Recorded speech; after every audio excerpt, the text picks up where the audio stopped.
Hello everyone, welcome back to my channel DRX wellness. आज का इस वीडियो को शुरू करने से पहले आप सभी को मैं नए साल की बहुत सारी ढेर सारी शुभकामनाएं देना चाहूँगा। आशा करता हूँ कि आपका ये नया साल आपके लिए शुभ रहे और आप और आपका परिवार स्वस्थ और एकदम मस्त रहे। तो चलिए आज के इस वीडियो को शुरू करते हैं। इस वीडियो में आज डिस्कस करने वाला हूँ एसिडिटी के बारे में कि हमें एसिडिटी क्यों होती है, क्या इसके कारण होते हैं और इसे हम कैसे कम कर सकते हैं, क्या इसके हम घरेलू उपाय कर सकते हैं और किन मेडिसिन का हम इसको यूज कर सकते हैं कम करने के लिए। तो फ्रेंड्स, सबसे पहले हम समझते हैं कि जो हमारा शरीर होता है उसका जो पाचन तंत्र होता है वो चालू होता है हमारे ओरल कैविटी यानी मुंह से लेकर हमारे एनस तक यानी कि हमारे मलद्वार तक। तो इस पूरे पाचन तंत्र के अंदर एक हमारा ऑर्गन आता है जिसे हम स्टमक यानी कि अमाशय कहते हैं। इसके अंदर हमारा बनता है गैस्ट्रिक जूस, जो कि हमारे भोजन में से जो मुख्य तौर पर प्रोटीन्स और फैट्स होते हैं उनका ये डाइजेशन करने में हेल्प करता है। उन्हें छोटे छोटे कण में ये तोड़ देता है जिसके कारण उनका डाइजेशन होता है और आगे चल के इंटेस्टाइन में यानी कि हमारी आंतों में उसका एब्जॉर्प्शन होता है।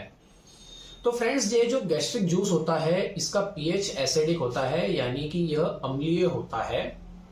इसका पीएच होता है 2 से 3 इसका पीएच होता है जिसके कारण ये एसिडिक होता है। तो एसिडिक होने के कारण हमें इसके काफी सारे फायदे भी होते हैं। तो फ्रेंड्स, एसिड हमारे पेट के अंदर ही होता है। ये ऐसा नहीं है कि हमने कुछ खा लिया है या हमने कुछ चीज ऐसी करी है जिसके कारण ये एसिड हमारे अंदर पेट के अंदर आ गया है। एसिड अंदर ही होता है, लेकिन कुछ कारण ऐसे होते हैं जिसके कारण इसका या तो पीएच गिर जाता है यानी कि ये ज्यादा एसिडिक हो जाता है या फिर इसकी मात्रा बढ़ जाती है। लेकिन एसिड के कुछ फायदे भी होते हैं, जैसे कि सबसे पहला तो ये कि हमारे डाइजेशन करने में मदद कर रहा है, ये हमारे प्रोटीन्स और फैट्स को तोड़ने में मदद कर रहा है। इसके साथ हम कई बार ऐसा होता है कि खाने के साथ हमारे कुछ बैक्टीरिया भी हम कंज्यूम कर लेते हैं। तो कुछ ये हार्मफुल बैक्टीरिया जितने भी होते हैं उन्हें कम करने में या उन्हें मारने में ये हेल्प करता है।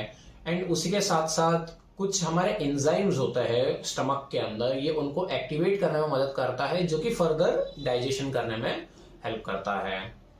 तो एसिड होने के बावजूद हमारे स्टमक के अंदर एक प्रोटेक्टिव लाइनिंग भी होती है। कुदरत ने हमें ऐसा बनाया है कि एसिड तो दिया है हमारे स्टमक के अंदर, लेकिन उसको बचाने के लिए ताकि हमारा खुद का स्टमक उससे कंज्यूम ना हो जाए उसके लिए एक प्रोटेक्टिव लाइनिंग होती है जिसे हम गैस्ट्रिक म्यूकोसा कहते हैं। तो ये लाइनिंग लेकिन जब एसिड के बहुत ज्यादा बढ़ जाने से ये गैस्ट्रिक म्यूकोसा का भी कई बार ऐसा होता है कि ये ब्रेक होने लग जाती है, जिसके कारण स्टमक अल्सर जैसी प्रॉब्लम्स होने लग जाती है जो कि काफी डेडली डिसीज भी है अगर बहुत ज्यादा बढ़ जाए तो ये। तो फ्रेंड्स, किस कारणों से एसिडिटी हमें होती है आइए वो जानते हैं। तो सबसे पहला कारण तो ये है कि अगर हम कोई ऐसी एसिडिक चीज खा रहे हैं जो कि कुछ फ्रूट्स या कुछ वेजिटेबल्स ऐसे होते हैं जैसे कि लाइम, लेमन है, नींबू है, या फिर कोई भी ऐसे सिट्रस फ्रूट्स है जैसे कि ऑरेंजेस हैं, इनके खाने से एसिड बढ़ने का खतरा बहुत ज्यादा होता है। देन उसके बाद कुछ ऐसी मेडिसिन होती है जैसे कि कोई पेन किलर्स होते हैं, अगर आप लंबे समय से इन्हें खा रहे हैं तो भी ये एसिड बढ़ने का रीजन होता है। देन उसके बाद अगर हम चाय कॉफी बहुत ज्यादा कंज्यूम करते हैं तो इसमें मौजूद जो कैफीन होता है वो हमारे ब्रेन के लिए तो स्टिमुलेंट होता है यानी कि ब्रेन को हमारे जगा के रखता है, लेकिन काफी लंबे अरसे से अगर आप इसे कंज्यूम करते हैं तो कहीं ना कहीं ये जो हमारी अन्न नली होती है इसका एक द्वार होता है, जैसे इसोफेगस जिसे हम कहते हैं अन्न नली, ये उतरती है हमारे स्टमक में।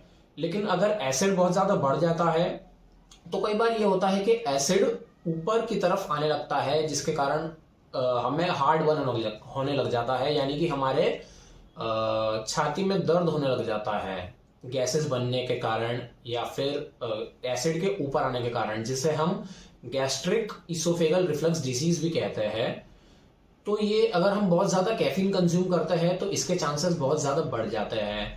देन इसके बाद अगर हम देखते हैं कि हम तेल वाली काफी चीजें खा रहे हैं या हम कोई स्पाइसी फूड खा रहे हैं यानी कि बहुत ज्यादा मसालेदार खाना अगर हम खाते हैं तो भी इसके कारण एसिडिटी बढ़ने के चांसेस हो जाते हैं। उसके बाद कुछ ऐसी चीजें जो कि डाइजेशन होने में बहुत ज्यादा समय लगाती है, जैसे कि मैदे वाली चीजें जितनी भी होती है, ये काफी समय तक हमारे स्टमक के अंदर बनी रहती है, ये चिपक जाती है।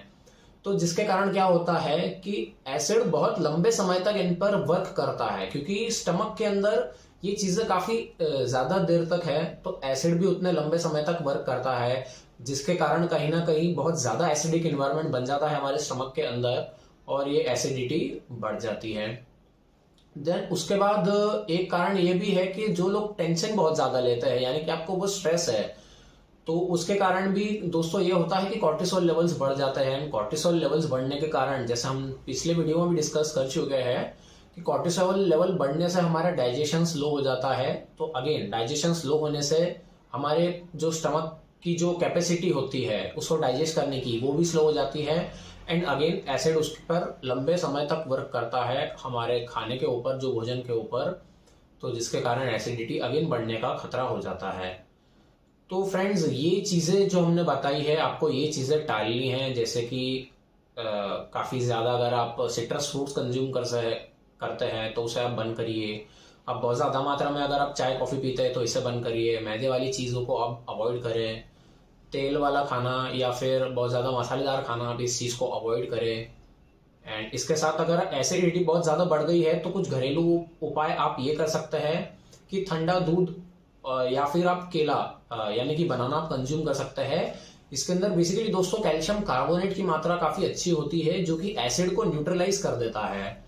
देन इसके साथ आप कुछ मेडिसिन कंज्यूम कर सकते हैं, जो कि आप मेडिकल स्टोर से अपने परचेज कर सकते हैं। तो सबसे पहले जो हम कर सकते हैं अपने एसिडिटी को कम करने के लिए, वो ये है कि जो एसिड बन गया है, जो ऑलरेडी बन चुका है, उसको सबसे पहले हमें न्यूट्रलाइज करना है। तो न्यूट्रलाइज करने वाले जो कंटेंट्स होते हैं, उन्हें जो दवाइयां होती है, उन्हें हम एंटासिड्स कहते हैं। ये आपको टैबलेट के फॉर्म में भी मिल जाएगी और आपको ये सिरप्स के या सॉल्यूशन सस्पेंशन के फॉर्म में मिल जाएगी। तो उसमें जो पहला ड्रग आता है वो है कैल्शियम कार्बोनेट, देन आता है sodium bicarbonate, then aluminium hydroxide, magnesium hydroxide.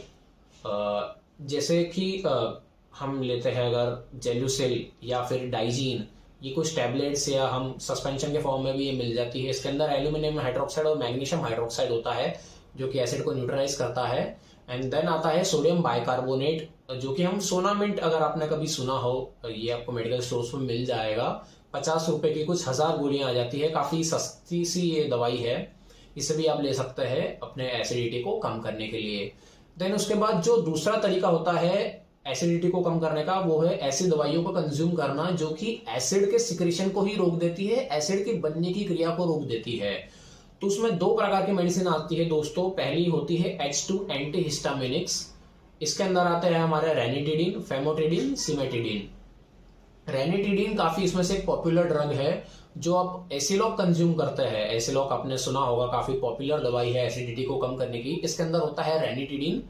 ये आप खाने के आधे घंटे पहले या फिर सुबह खाली पेट आप इसे ले सकते हैं। ये काफी अच्छी दवाई होती है एसिडिटी को कम करने के लिए। एंड दूसरी टाइप की दवाइयां होती है जिन्हें हम प्रोटॉन पंप इनहिबिटर्स कहते हैं। प्रोटॉन पंप इनहिबिटर्स में आते हैं हमारे इसोमेप्राजोल, लेंजोप्राजोल, पेंटोप्राजोल, रेबिप्राजोल। जो भी आपने दवाइयां सुनी होगी, जैसे कि पेंटोसेक होती है, पेंटोसेक डीएसआर होती है, पेंटोसिड है, ये कुछ पॉपुलर नेम्स है जो कि आप रेगुलरली कंज्यूम करते हैं। जो जिन्हें भी एसिडिटी होती है, इन्हें आप काफी आसानी से आपको किसी भी मेडिकल स्टोर में मिल जाएगी। तो दोस्तों, इससे भी आप खाने के आधे घंटे पहले या फिर सुबह आप खाली पेट इसे ले सकते हैं। तो फ्रेंड्स, ये कुछ इंफॉर्मेशन थी एसिडिटी के बारे में। एंड आशा करता हूँ आपको ये वीडियो पसंद आई होगी। अगर आपको पसंद आई है ये वीडियो तो इसे जरूर लाइक करिए एंड मेरे चैनल को आप सब्सक्राइब करिए एंड बेल आइकन को जरूर प्रेस कर दीजिएगा, ताकि आने वाले वीडियोस की मेरी जो भी नोटिफिकेशंस होगी वो आप तक सबसे पहले पहुंच जाएगी। धन्यवाद, थैंक यू।